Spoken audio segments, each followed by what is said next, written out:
Today on the Millennial Weight Loss Podcast, we go over why there's no magic pill for weight loss. I'm Pete Weintraub. I'm a permanent weight loss specialist, and you're watching or listening to the Millennial Weight Loss Podcast.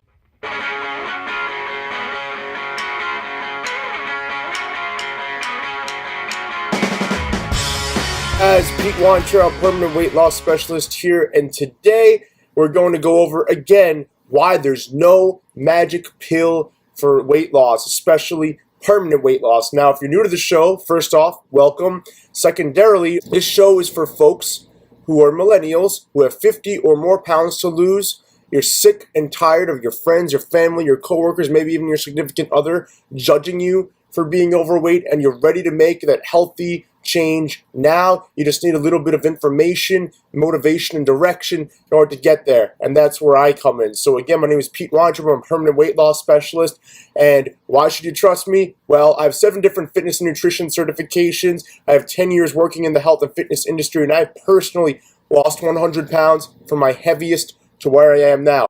If you're trying to lose weight, and we're used to this instant gratification society, right? Where with Amazon, you can order just about anything that's at your door in 24 to 48 hours, no shipping charges included. Same goes for takeout or delivery. You can do anything online. Now, you can even have your groceries shipped to your door. So literally, as long as you have a device that has an internet connection and you have an internet connection, you can literally get whatever you want. When we want to make a change, we want to see results like that. We want to see instant weight loss, rapid weight loss.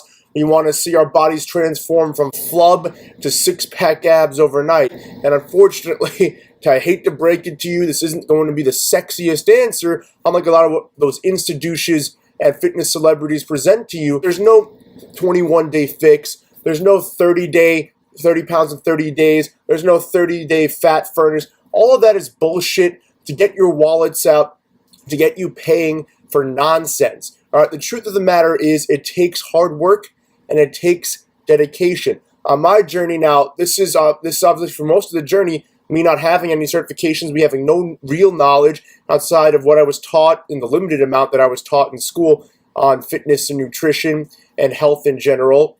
Where it took me nearly 5 years to lose the 100 pounds, and I'm glad it did because I didn't have the extra skin. I had few to no stretch marks, as opposed to a lot of people who, you look at the Biggest Loser contestants, what ends up happening at the end, if they're fortunate enough to make it to the semifinals and the finals of that show, they have to have removal surgery in order to make them not look like they were once twice the person or more that they are today. And unfortunately for a lot of those contestants too, they tend to gain the weight back inside of 5 years and then some. Now, you've probably checked out some bullshit supplements and some of these misleading fitness programs that I mentioned before that a lot of these fitness celebrities and these Insta douches are trying to sell you. And it sounds appealing, it sounds sexy, and some of them may even get you some result. It'll give you just enough result inside of the 30 days, the 60 days, the 90 days that, you know what, you're willing to pay more for the next program. You made enough progress. So first off, like I said, it's going to take dedication, it's going to take resilience. Now, the good thing is it takes 66 days to form a habit. So if you're able to go a little over 2 months, like 2 months and a week, of following a healthy habit and making that a daily occurrence, then you're going to be fine. Then you're well suited to continue that habit well into the future. Now, it's not going to say you're going to be perfect, whether you're developing that habit or after, but the more you can incorporate the permanent weight loss pyramid into your life, the easier it's going to be for you to not only lose the weight in the first place, but to keep it off. So what's the permanent weight loss pyramid? Where you're going to see an infographic here. So essentially similar to the food pyramid or any pyramid structure that has been used to explain things to you over the course of your life, essentially what this shows is that the base or the bottom, so you have to have your why. Why do you want to do this? If you're in this to lose some weight for your wedding, to lose some weight to look good on the beach or on a vacation or for an event, I'm sorry, it's not going to help you beyond the time period leading up to that point. And then once that time is over, you're probably going to revert right back to the crappy habits you were in the first place. So you have to have a long-term why. And a great motivator, much like the one I used when I was getting shit from friends and family, when girls wouldn't look twice at me, was to use that as my fuel to look at all the people who doubted my ability to lose the weight and to throw it back in their face. So have that why in place. Moving up the permanent weight loss period, on the second rung, we have nutrition. Now, this is the most important physical element. So if you eat like crap, you are not going to succeed. Now, there are strategies to go over two really quickly that you can implement starting right now, today, that will make a huge difference. So for starters, if you haven't listened to one of my earlier episodes on intermittent fasting, it was an interview I did with Australian personal trainer Tyson Brown. I highly recommend you watch or listen to it. If you're watching this on YouTube, the card is up here above. If you're watching this in the Facebook group, where you're listening to this on iTunes, SoundCloud, or Stitcher, I'm going to include a link to that episode in the description to this episode so that you can go back over it. But basically, what intermittent fasting is, generally speaking, is you fast for 16 hours, then you have an 8-hour feeding window where you will eat everything that you're going to eat for the day. Now, this doesn't mean that you can stuff your face with pizza and ice cream every day, but it does mean that you can have a little more flexibility in there, and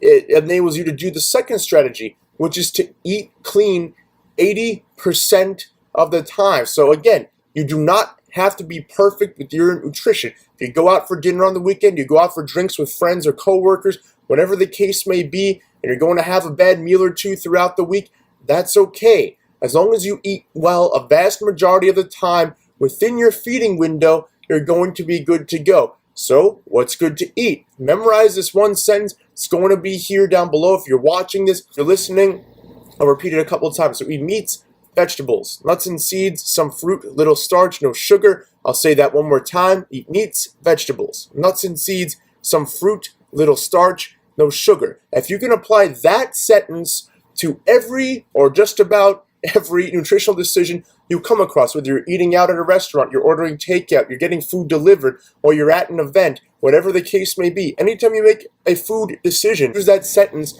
as your parameter, as your guideline for what you're going to eat, and you eat within that feeding window, you're going to be in good shape. Plus, if you know you're going to have a bad day, then really restrict your feeding window. So instead of eating within an 8-hour window, so like noon to 8 p.m. or whatever the case may be that day, eat in a 6-hour window or maybe even a 4-hour window.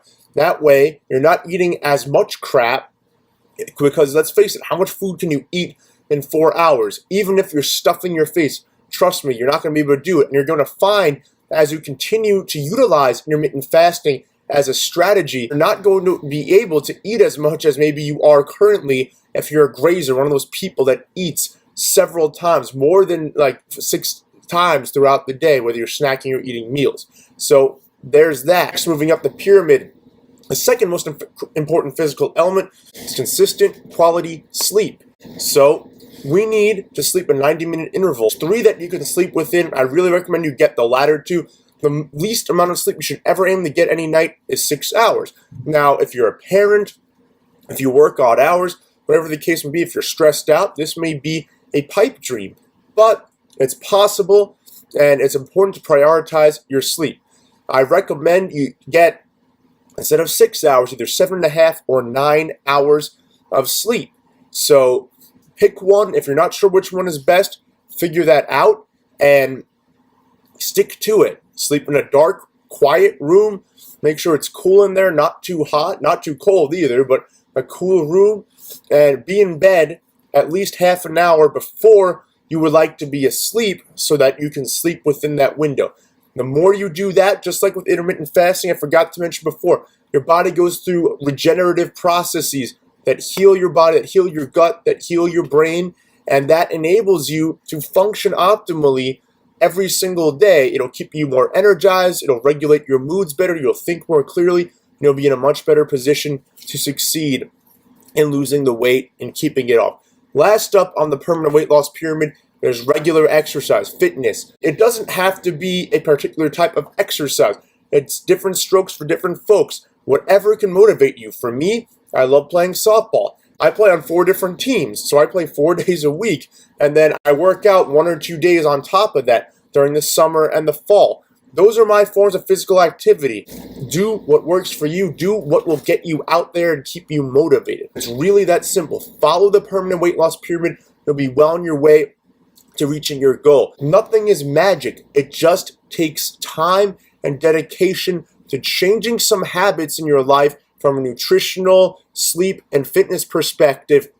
You get your health in order, everything will fall into place. So guys, I hope you found this helpful. If you feel you need some motivation and accountability on a daily basis outside of just this show, I have a great program that I'm advertising right now. So you can get in the first month of nutritional coaching with me for just $1 a day. That link is in the description below, weightlossbypete.com/coach. All right, guys, so tomorrow is Thursday, June 21st, which means it's mailbag day. So in order to get involved in Mailbag Day, join the Millennial Weight Loss Podcast Facebook group. Thanks so much for watching or listening, guys. This is Pete Weintraub, Permanent Weight Loss Specialist, signing off. Talk to you guys tomorrow, Thursday, Mailbag Day. Have a good one.